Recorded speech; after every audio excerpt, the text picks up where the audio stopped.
एक संयोगी मुलाकात। विवेक बारिश में गाड़ी चला रहा था जब उसने सड़क किनारे खड़ी एक महिला को देखा जो भीगी हुई थी और लिफ्ट मांग रही थी। बिना किसी हिचकिचाहट के उसने अपनी कार रोक दी। क्या आप मुझे लिफ्ट दे सकते हैं? उसने मुलायम और थोड़ी सी घबराई हुई आवाज में पूछा। बिल्कुल, विवेक मुस्कुराते हुए जवाब दिया। चढ़ जाइए।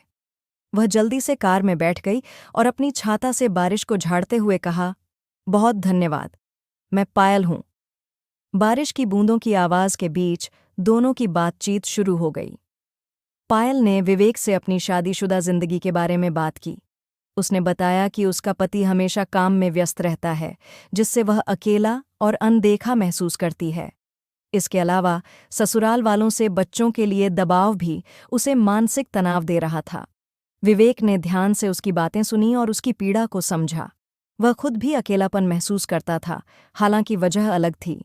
वह कॉल बॉय के रूप में काम करता था, एक ऐसा काम जिसे लोग नकारात्मक नज़रिए से देखते थे, लेकिन पायल की ईमानदारी और खुलेपन ने उसे यह महसूस कराया कि वह उसके साथ अपनी जिंदगी की बातें साझा कर सकता है।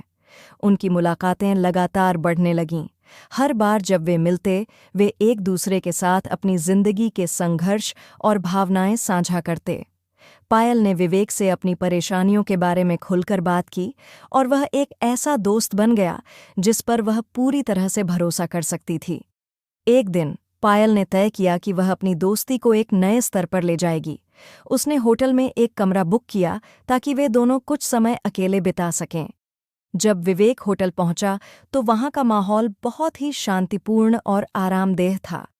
हल्की संगीत और आरामदायक सेटिंग ने दोनों को अपनी जिंदगी से दूर कुछ पल शांतिपूर्वक बिताने का मौका दिया। उन्होंने घंटों बातें की, हंसी मजाक की और एक दूसरे की कंपनी का आनंद लिया। वहां कोई जजमेंट नहीं था, कोई उम्मीदें नहीं थीं, सिर्फ दो लोग थे जो एक दूसरे को पूरी तरह से समझते थे। पायल को लंबे समय बाद सच्ची खुशी और शांति का एहसास हुआ। दिन के अंत में पायल ने विवेक को एक सुंदर से पैक किया हुआ उपहार दिया। आपकी दयालुता के लिए, उसने धन्यवाद के साथ कहा। विवेक ने उपहार खोला और उसमें एक नाजुक घड़ी मिली। वह इस इशारे से बहुत प्रभावित हुआ और मुस्कुराया। धन्यवाद पायल, उसने धीरे से कहा।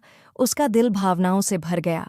जैसे जैसे उनकी अनोखी दोस्ती आगे बढ़ी, पायल और विवेक की मुलाकातें लगातार होती रहीं। हर मुलाकात ने उन्हें और भी करीब ला दिया और उनकी दोस्ती एक गहरी और सच्ची बंधन में बदल गई। उनका संबंध बिल्कुल परफेक्ट या पारंपरिक नहीं था, लेकिन वह असली था।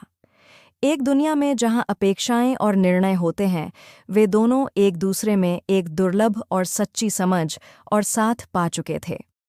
समाप्त। यह कहानी दो लोगों के बारे में है जिन्होंने एक दूसरे की कंपनी में शांति पाई, समाज की नियमों को चुनौती दी और एक सच्चे और गहरे रिश्ते की ताकत को महसूस किया।